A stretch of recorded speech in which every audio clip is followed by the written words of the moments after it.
The COVID-19 pandemic opened up a whole Pandora's box of new working conditions and expectations.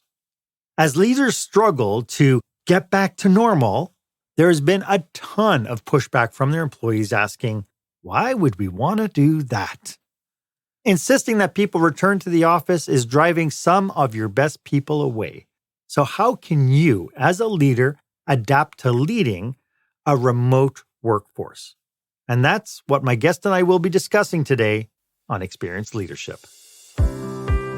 Welcome to Experienced Leadership, a podcast that challenges small business owners and entrepreneurs, just like you, to dare to be the exception. Join our host, customer experience expert Mark Hain, as he uncovers relevant and timely content to help you script and direct your business and teams to create jaw-dropping experiences your customers and staff deserve. Here is the host of Experienced Leadership, author of Lights, Camera, Action, customer experience expert Mark Hain. Welcome to this episode. My guest for this episode is Organizational Psychologist Dr. Laura Hambley. We will be discussing how we as leaders need to support remote workforces in this new era and how to avoid common, and I dare say, costly mistakes. So stay with us. If this is your first time checking us out, welcome. I hope you get a ton of value from today's episode. If you are a fan, I want to thank you. I'd love for you to be one of those cool cats who write a review. This is a tenuous time for leaders and how we define leadership. As we evolved through the pandemic, we had no choice but to change. With the advent of remote work, leadership practices and leadership values were tested. Command and control leaders were exposed and even challenged, and now they want to get back to normal. And once again, they're being challenged again. So that brings us to our question of the day.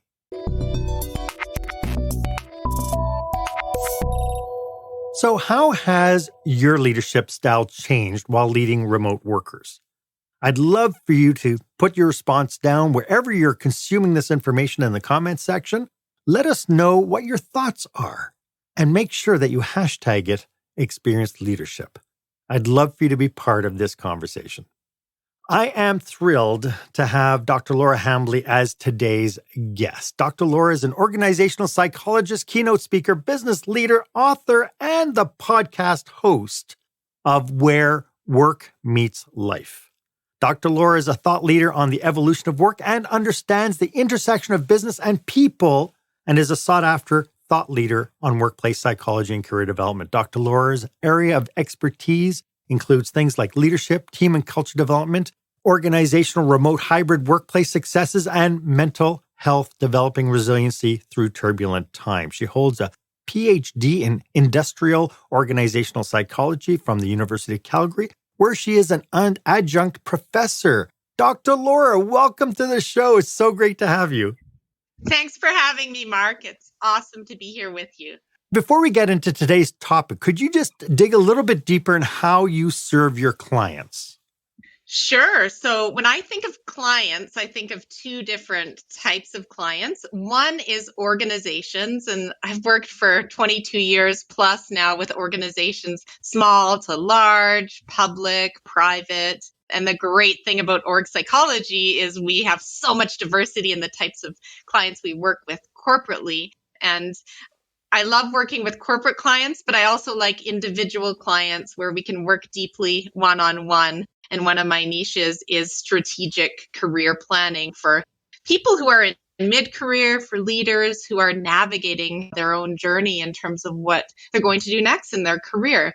So how I serve my clients is I get to know them on a deep level. I get to know their pain points, their challenges, their desires, their motivations, whether they're a corporate client, how they want to be a better culture, how they want to become better managers or leaders, or whether it's an individual, how they can be more fulfilled and find more meaning and purpose in their career and life. And then once I know that, then I'm able to bring about the right solutions to help them get there.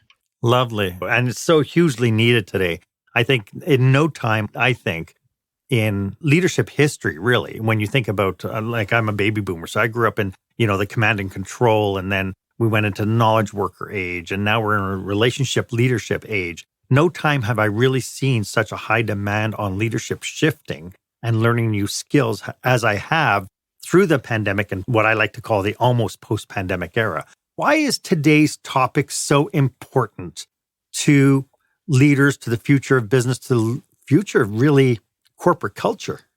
Because the skill set of a remote leader is absolutely critical, I think, because in order to have a hybrid workplace, for example, where you do support and believe in flexibility and trust your people, then a portion of your leader's time will be managing and leading people who are not sitting in an office. They're going to be working from home. They're going to be working from other locations. And you need to be able to be a strong remote leader, and not just during a pandemic because you have to, but because it is a set of skills that's needed moving into the future. Unless, of course, you're going to call all butts back into seats. And I am absolutely adamant that that is the wrong direction to go. And we'll get into more reasons why that is. But before we get really deep into our conversation today, could we define the differences between remote work, hybrid work, and distributed work? These are all the lexicons that are in our leadership manuscripts now. Could you define what the three differences are? It's so funny. So I'm a pioneer in this area. So when I started my doctorate in 2002, I had actually worked on globally distributed or virtual teams. We called them back in the day, myself, for a few years. So I went into my Ph.D. thinking we have a lot more to learn about leading and team effectiveness when we're working apart.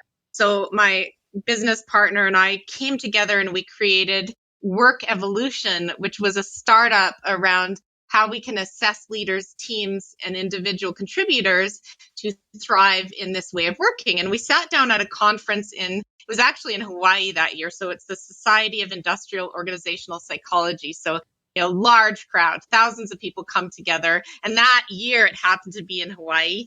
And we were sitting together at a bar with a few of our panelists. We had a panel on the future of work at that time. And we said, what should we call this? What's the term? Because everyone's using a different term for this notion of working apart from each other. And it's a real problem. And the term that the academics are using, virtual work, just seems kind of nerdy. So we ended up with the term distributed, because distributed could mean you're distributed in the same city.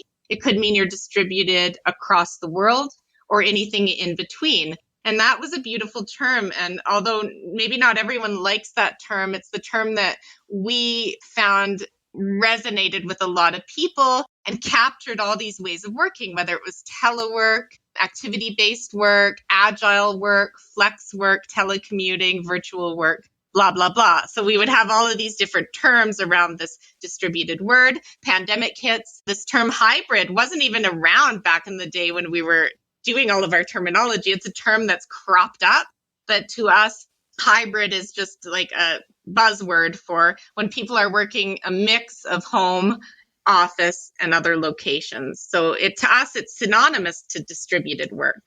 I love it.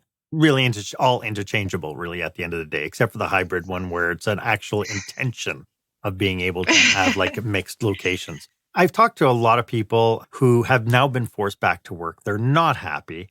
Other people are just kicking up the heels going, wow, it's about time. I was dying to get out of my house. When it comes down to are there any myths about remote work that need to be busted, do you think? Well, yeah. So there's the myth about if you're working remotely, you're not working as hard.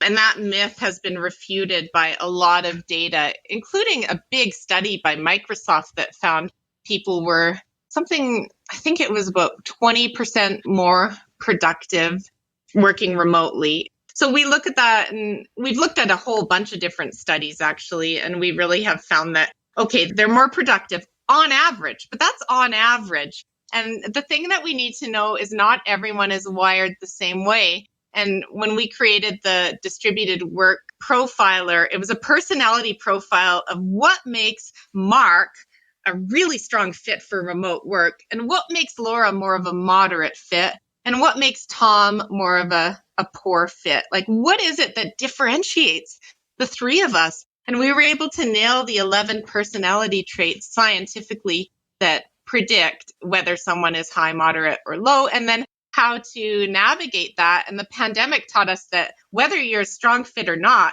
everyone needs to do it. And I think we've learned that people can learn to do it, but when they're most productive and engaged, it depends on their personality and it depends on their home situation. So the ones who have little kids at home and are working from the dining room table, etc., it's not the ideal situation ergonomically or, family wise. So again, there's a lot of factors that go into it. And my biggest learning is it's not a one size fits all. Right. As you were saying that as well, I was thinking along the lines of where people would have to be outside their wheelhouse to work from home. This is the perfect opportunity for mentoring and coaching and support to teach people how they can be more effective in a different work environment as well. Mm-hmm. Absolutely. But that's why I'm a fan of a hybrid, though, is yes, we can teach people to be more effective, but for a lot of people, a mix of home and office is the best solution. And on average, it's 2 to 3 days. So 2-3 day split on average, right? But people like to put things into categories because it's easier, right? It's remote work is bad, in office is good, this and that. But again, human beings are very, very complex. And there's a lot of factors at play. And I think one of the biggest motivators is choice that you can give someone, is giving them a choice and feeling like they have options to fit their life and work together in a way that works for them. So it's interesting because, we've kind of ebbed into kind of what it's like for the employee. When it comes down to leadership practices and being an effective leader, how is leading remotely different than leading in the office?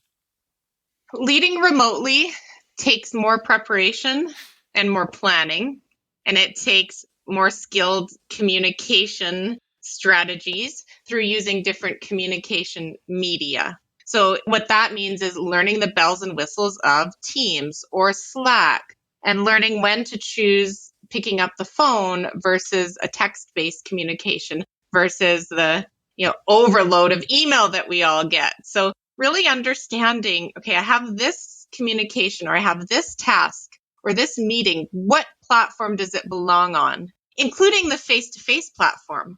And face-to-face definitely has its purpose. And we work a lot with organizations on that, like what meetings are meant for what purpose and being much more intentional about that. So the days in the office are great days, are well thought out days. That takes more preparation for the leader. That's for sure.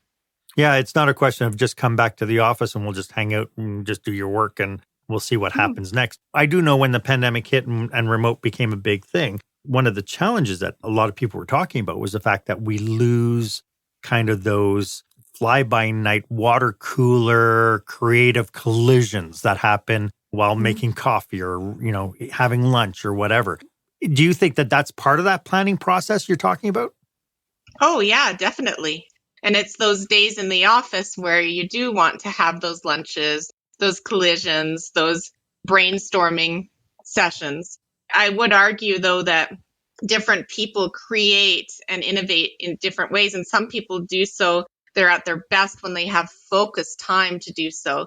And I think because we've eaten ourselves alive with meetings, we're taking away that focused time. And that, to me, that's one of the biggest issues right now. Yeah, I remember when I migrated from hospitality into municipal government, and I was in a department with municipal government. I couldn't believe how much time was actually wasted in kind of not in like meetings and constantly being pulled into something. Oh, Mark, we need this. Come to the office and it was like, when do people work?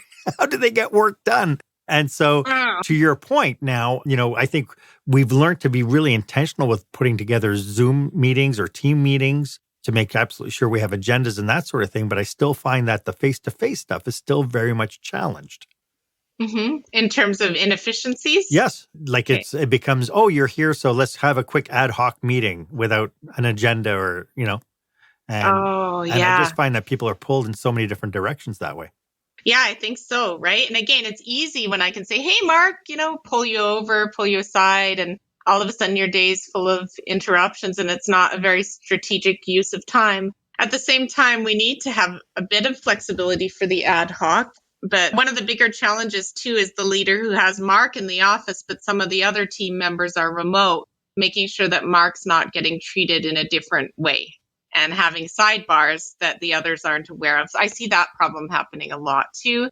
And then the response is, it's just easier if everyone's back. Let's get those other ones back in and go to the common denominator of being at the office, which again, I don't think it's the best solution 5 days a week. I think it's draining, it's costly, it's inefficient in a lot of ways. I think a hybrid is the way to go. Yeah. So aside from that aspect of, people being on premise might get preferential treatment or be privy to information that's in the moment, whereas the people who are working remotely, are there any other challenges leaders face with hybrid or remote workplaces? Oh, well, hybrid meetings, which are actually the most challenging type of meetings where you have some people in the room and some remote. Most of the time, those aren't well facilitated. And they're very difficult for the people who are remote when they're not well facilitated because it's the easiest thing to disengage from. So I tend to recommend avoiding those. So if you say you have half your team in the office and half remote, I would just go with all remote. Everyone go to your computers and let's just dial in and make it remote. So we're all on the even playing field. I get pushback on that sometimes, but I think it's a more inclusive and fair way to go in that context. And if the meeting's important enough that we all need to be together, then let's plan it so we're all together. Yes. Yeah. And nobody says it has to be in the office either. It could be for lunch at a restaurant. Exactly, right? Exactly. I'd like to delve into some concrete strategies that can help leaders navigate the future of work. When the spotlight shines on your business, are customers applauding or yawning? In other words, how is your business performing? Make your business a star with the new book, Lights, Camera, Action, Business Operational Excellence Through the Lens of Live Theater by Mark Hain. Mark uses his business and acting experience to help you see your business like a live show so you can create a performance your customers will never forget. Buy Lights, Camera, Action today at your favorite online retailer or directly at markhain.com. Welcome back. I am with keynote speaker and thought leader on the evolution of work, Dr. Laura. Leaders so badly want to go back to what they know. Are there any risks to returning to the way that things used to be? I did mention something at the beginning about labor turnover, but what other consequences are there to people just saying, you know what, I liked it the way it was before, let's get back to that? Well, I mean, the biggest risk is losing people. And we know that flexibility is one of the top motivators and drivers. Okay, so it's definitely in the top now, more than ever before. Before the pandemic, when we were evangelizing all of this and we were working with organizations and some were intentionally moving towards this as a way to engage and retain talent, or they were out of office space and they said, office space is one of our biggest costs. If we go to this distributed model or hybrid model, the word hybrid was never used then, but if we go to this model, then we can save needing more office leases. So how do we do it? Can you help us do it as organizational psychologists? Yes, absolutely. That was in our wheelhouse. But I would say that there really is a risk, and I've been collecting the data ongoing and speaking and writing about this a lot. The risk is losing people, and people have spoken with their feet by walking when flexibility is taken away. And with all these layoffs going on, especially in the tech sector, it's making employers, I think, a little more comfortable with, we can call the shots again, right? Now it's in our wheelhouse to call the shots. It's an employer's market. But I would be very careful with that because at the same time, unemployment has been super low in the US despite all those layoffs. So what's happening is people are getting snatched up quickly into other roles. And what we're seeing is a trend where people are asking for flexibility as part of the hiring process. And if the organization's rigid and inflexible, which I equate with distrusting as well, usually there's a climate of distrust, then I don't want to work there. So see you later. And that's what's happening. The employees are going to call, I think, those shots in terms of where they end up working. Yes. It's really interesting because you mentioned the trust aspect, which is something I called out early on. Like in April of 2020, I did an episode on trust just because what I found happened as soon as we went to remote, we had all these carrot and sticking leaders like jumping on, oh, what software is out there for me to be able to see what my employees doing remotely on their computers. And I just thought, this really exacerbated the value systems of our leaders. And so now as people are jumping and really considering how can they make this work long term, it was one thing when it was like, okay, it's just during the pandemic. As soon as it's over, we'll get back to normal. But now the demand is there. So how do leadership skills need to differ? What skill sets do they need to develop in order to manage the hybrid and remote cultures better? Yeah, it's a big question. There's lots of skills. I would say trust is an interesting one because it's a personality trait that we grow up with. And depending on our genetics and our family of origin and our culture that we grow up within, trust levels can vastly differ in terms of how we trust people or not. And in certain cultures and families, we're taught to distrust. So we distrust people unless proven otherwise. And then on the flip side, some of us naturally trust unless proven otherwise. And where we fall on that, imagine a continuum from distrust all the way to high trust. And on the distrust side, we have the micromanager. And how many of you like to work for a micromanager? Hands up. There's no hands up.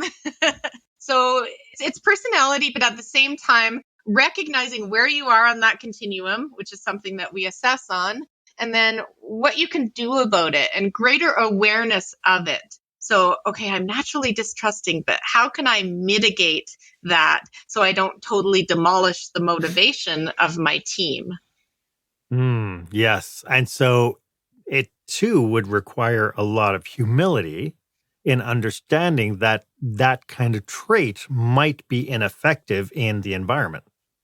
Oh, humility is key. And I'm seeing way too much ego in the workplace. And I think the egos end up causing a lot of motivational damage to the people.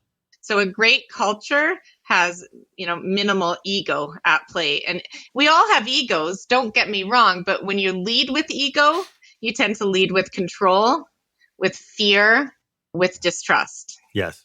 You and I are going to have to do another show just on ego alone, I think. Because I think it's such a big, to your point, I think it's such a big issue. Laura, this is fascinating. For the people who are tuning in, how can they get in contact with you if this is resonating with them and they want to reach out to you? Oh, well, thank you for asking. My website is called Dr. Laura, all as one word, .live. And that's where I have my podcast. And I had a series on narcissism on my podcast, which is deals with ego as well, but ego at its extreme. So, and I had a series about no ego, which is by Cy Wakeman, one of my favorite business authors. So that's the nature of Where Work Meets Life, all kinds of episodes. And then I have my articles. I publish regularly on the mainstream media around how to make work better. And I have some really important articles around hybrid and remote leadership on there. And I also have one coming out on should companies go on a meeting diet? And that was really fun to write because I think meetings are a huge source of, wrecking people's time, energy, etc. So I'm super excited about that article. Lovely. So I encourage people to go to your website, drlauralive, right? .com? Yeah. And my media section is where all my articles are. Terrific. And then I have a blog as well. But the media section's fun. I think people will enjoy it. I love it. A lot of resources there. I did check it out this morning as I was putting together show notes and stuff. I can see that building and maintaining relationships might be a little bit of a challenge, especially within intact teams like project teams. When it comes down to driving those, how might leaders now adapt to create better so that they can create better relationships organizationally? Well, I think it depends on the leader. So there's some companies that are purely or mostly remote, right? So if I hire someone in another city, I rarely get to see them face to face, right? So there's different strategies that we use there versus in the same city, I have a 2-3 day split. We have 2 days we overlap and 3 days we don't. So that's a different strategy as well because you have more days to work with. So we like to work with the team and create a team playbook in terms of how is this team going to manage that? How are we going to communicate, collaborate, have effective meetings? How are we going to support one another's well-being and mental health, given that we're dispersed or distributed? Okay. And then each team is a bit of a different recipe. And if everybody can have a voice in the recipe, everyone, then you have a much more engaged, bought-in team rather than the manager dictating it. And so how about when some of those ideas and clash with what other people want on the team?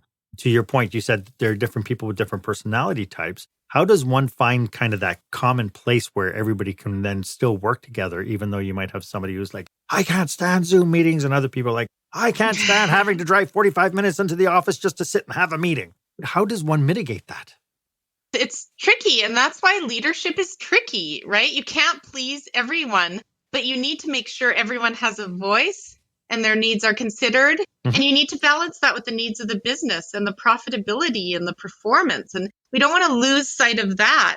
So it's about having those conversations as a group and then those conversations one-on-one. And I always have me versus we. So there's me, what are my needs, right? And I have 3 kids and I have this and I have a dog who needs to go out and this, like all these other things. That's me, okay? And then there's we, and we is my team. What does my team need?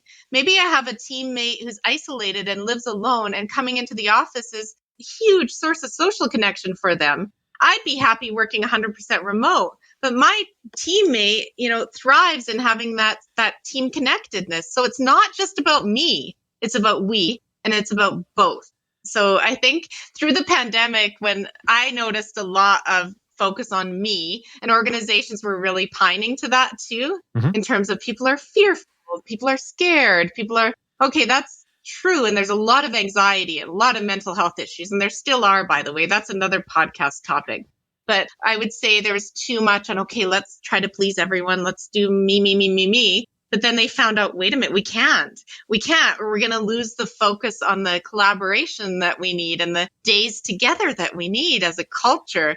So it's really the balance of both. And a strong leader needs to have those conversations that, here's why the 5 days remote, isn't going to work for our team and for your job. It's going to create too many inefficiencies. Can we meet in the middle? What about you do 2 days? And which 2 days? And so you start to have those conversations. I love that that's the way this conversation has taken us now, because now it's boiling down to this idea that leaders are the catalyst for communication. They're the catalyst for having those conversations.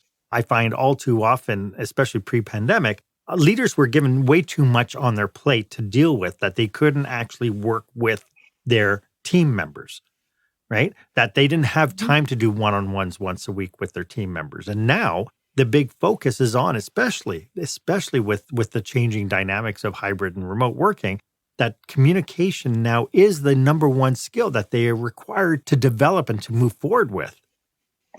Yeah, it is. And a leader who's not doing one-on-ones, at least bi-weekly, okay? I understand how it might not happen every week, but if you're not doing one-on-ones with your direct reports bi-weekly, you either have too many direct reports or you're not doing your job as a leader, because you do not have a pulse on the flow of work, on the flow of life issues, on any challenges if you're not connecting one-on-one, hands down. I love that. So if anybody is tuning into this, that is your number one takeaway. You must communicate with one-on-one with your people at least bi-weekly. I'd like to delve into what organizations can do to actually help their leaders adapt and become more effective in this new reality. And we'll get to that right after this. Attention, meeting and event planners. Is your company or association planning a live or virtual conference, seminar, staff retreat? Are you looking for a fresh, energetic perspective on what it takes to put on a jaw-dropping experience for your customers or staff? Book customer experience expert Mark Hain for your next group event. Past participants have said, Mark kept us in stitches while teaching us how important and powerful actually designing our customer experience can be. Read more testimonials and find out how Mark can serve you and your group at markhaine.com. That's markhaine.com.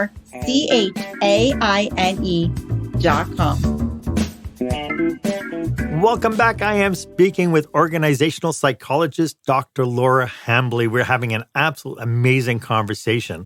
As you can tell, Dr. Laura and I are super passionate about today's topic. If you are planning an event like a conference or a leadership retreat and you know somebody who could use our services, why don't you reach out and do a connection request? Our contact information is in the show notes. Dr. Laura, are there any strategies you can share that would make the transition a little bit easier for leaders as well as for the workers? Do you have any kind of concrete framework that people can test themselves against to help push themselves forward, move them past being stuck?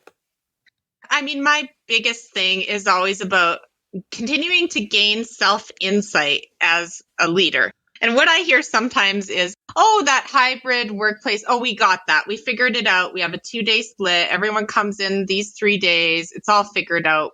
And it's almost like that ship has sailed. We're doing it. But to me, that's the same thing as saying, I know how to lead. I figured that out. It's all good. But a true leader is never done developing, because leadership is very, very multi-pronged. It's very challenging. There's many, many layers to effective leadership. And then the world is evolving so quickly and times are so uncertain. And then we have a mental health pandemic. And we have a wild economy right now that's unpredictable. And we have the generations that are changing over in the workplace. So if you think you're done learning to be a leader, then that's a fundamental flaw, because you should be continually gaining self-insight. So the number one would be to try to understand where you're at with the skills of being a remote leader. So that's something that we do a lot of. We have a lot of assessments around that. So there's different ways that we can help you through Humans, where all our tools reside. So there's ways that we can help get to the bottom of this for you. But if you want to start by just reading good content, definitely my website has some very good content on this topic to get you going. It's interesting because what I'm finding that leaders are just trying to do the best that they possibly can. And in my realm, where I deal in hospitality, I deal typically in organizations that their leaders were incidental leaders. They got promoted because they were really good employees, and they would never really been given true leadership training to help them move forward. So I see that these incidental leaders are the ones who are wallowing the worst, I think, in transitional eras. To your point, the generational stuff, and they're used to leading particularly one way, and now Gen Z's into the workforce, with all new demands, and now we have 4 or 5 generations in the workforce, and now we're coming out of a pandemic and so on, and people just don't have the skills. What can organizations do to help their leaders develop those skills? I mean, training is part of it for sure, and Mark and I both being keynote speakers, you can bring in speakers, right? Then you can bring in training. But I'd say the one-on-one is very, very important too. And that can be coaching programs. It can be mentorship programs. It can be, both in tandem.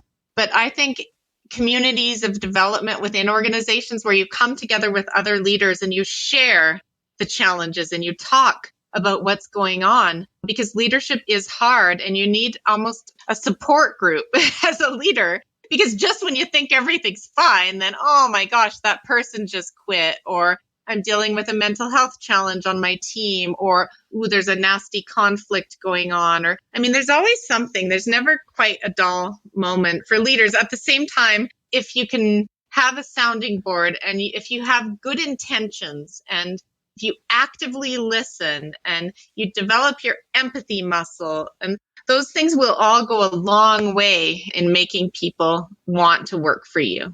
I absolutely love that. I love the fact that you mentioned this idea of surrounding yourself with a community of people who are in your realm. And, what comes to mind right away is things like GLO in Calgary, GLO in North America, Tech Canada, Vistage in the States, all have these organizations that help bring leaders together, people who are kind of at your level and giving you a safe environment in which you can push and pull and, question and challenge thoughts and processes. And then to your point, this idea of, find a coach, find somebody who could ask you the hard questions that you're willing to tackle so you can move forward. This has been just really brilliant. As we talk about this and people are trying, I think, to adapt and adjust, are there any cautionaries we should be aware of? Yeah. So quick fixes, it's not a quick fix. It's an ongoing. You need to be collecting information on how it's going. So if you say, oh, we got it all, it's going fine. Well, we do an annual engagement survey, but the engagement survey might not get at the specifics of how it's going. So I think it's important to collect feedback from the people about leadership and about how the hybrid or remote is going. It's more of a pulse survey. It can be built into an engagement survey, but I think it's really important that you find out from your people how it's going and you adjust along the way. And too often I feel that organizations aren't doing enough of that. They're guessing or hypothesizing on how it's going. And then all of a sudden they're shocked when they have a high turnover rate or something. And they could have maybe mitigated that had they asked and listened along the way. And so to that point, how important are stay interviews versus exit interviews? Hugely important. Hugely. And stay interviews are also called career conversations. How's your career going here? What would make you want to stay here in 3 years? How can I help support your development? How is this hybrid thing working for you? What could I do differently as a leader? What's one thing I could do differently? And again, it boils down to trust and humility that we don't have all the answers, right? Yeah, and I think organizational structures are competitive. So when I think of let's have a community of practice, like a support group for leaders almost in-house, the problem is if those leaders feel competitive against each other, then they're not going to open up and trust each other. So then it becomes we're in this, we're fighting over resources, we're fighting over the CEO's attention or whatever it is. And then you just have a very dysfunctional culture. And I see this so many times out there. Yeah. And taking one step further, I can also see that it results in bitch fests about certain conditions that happen, especially about employees. I have been privy to so many different leadership conversations that were whining about how so-and-so was behaving and all that sort of stuff within intact teams. And I question, and I wrote about it in my book, this idea that how do you expect your supervisors, after you've just been complaining about Donna, how do you expect your supervisors to go and lead Donna in a way that's not tainted by the fact that you dislike this personality, right? And so to your point, again, I think more times than not, when we're in environments and we have our heads down, we're in our own bubble, we can't see past our bubble. So it's really, it's really so important to hire somebody like Dr. Laura to come and push and pull back the Band-Aid and push the wound a little bit to test out how you're thinking and what your value systems are looking like and so on. Because I think bringing outside people in to see stuff with fresh eyes is really important. Would you concur? I absolutely would. And when things are going pretty well, it's still a good time to look at this proactively because I've seen it where things can go well and then slide very quickly. Just all you need is a couple of toxic leaders in there, even one, depending on how their level in an organization, it can slide so quickly. The culture can just go downhill. Yeah. And I have, if we had time, I'd tell you my daughter's restaurant experience, which was just ridiculous. One management decision ended up with 11 out of 17 servers quitting. It's like, good for you. It's terrible, right? When your daughter's going through that, it's like soul sucking. It is. It's a horrible experience. It is absolutely I think a whole paper could be written on, again, the lack of humility, lack of trust that is developed from situations where leaders don't include the teams in decision making. So this has been a fabulous conversation, Laura. Do you have any last thoughts about what we're talking about today? Well, I think the more we talk, Mark, the more we're aligned. I feel we have similar values and appreciation for authentic leadership. And I really feel like this whole remote hybrid leadership, it's about good leadership first and foremost. Imagine a big outer circle. It's being a strong, effective leader, which is all these things. authenticity, humility, active listening, etc. And then within it, there's this whole remote hybrid, which is some extra development and extra challenges, but the challenges are worth it. Yes. Yeah. And again, it's having the humility to look at that circle and say, where am I weakest at? What do I need to develop in order to become more effective? What are some of the reoccurring issues that are happening in my world that I'm blaming other people for, but it keeps happening? Because chances are, if that's the case, I hate to say it, you might be the problem. Yeah. Could you remind everybody one more time how they can get a hold of you, Laura? Sure. So my website's drlaura.live. Dr. Laura, all as one word, DRLAURA. And you can also find me on LinkedIn, Laura Hambley Lovett, Lovett. So that's my LinkedIn profile. And I'm always happy to connect. I love connecting. I'm very active on LinkedIn and Instagram, and I'm very active publishing articles that can help move things along, in some way. And it's a tricky time, but I'm happy to try and make a small difference through my skills and wisdom, growing wisdom. I'm still getting there. One day I'll be there. One day I'll be wise. I do challenge anybody tuning in, check out Dr. Laura's media page. Especially if this is a topic that interests you, this whole idea about culture and leaders and leadership, check it out because she's got some amazing, amazing content that's out there. Dr. Laura, thank you so much for being on the show. This has been brilliant. Thank you so much, Mark, for all the work you're doing to spread these important messages and for the incredible work you do with organizations. Thank you so much. Why don't you let me know if this was of value to you? As always, my offer stands. If you would like 30 minutes of my time to brainstorm your business with you and your team, feel free to book yourself on my online calendar. The link is in the show notes. It's the one that's marked meetwith.markhane.com. It would be my absolute honor to be of service to you. And if you haven't done so yet, why don't you go ahead and subscribe to this podcast? If you do, it'll give you first dibs whenever I bring you new content that will help you create the jaw-dropping, show-stopping experience that your employees and your customers deserve. My name is Mark Hane. I hope you stay safe, stay healthy, and I hope you dare to be the exception. Thank you for joining us this week on Experience Leadership. Make sure you visit markhane.com for a full directory of available episodes. While you're at it, if you found today's content valuable, please share it and tell your friends about the show. As Mark says, knowledge is power, but only if you share it. Be sure to tune in each week for the newest episode. Please stay safe, stay healthy, and dare to be the exception.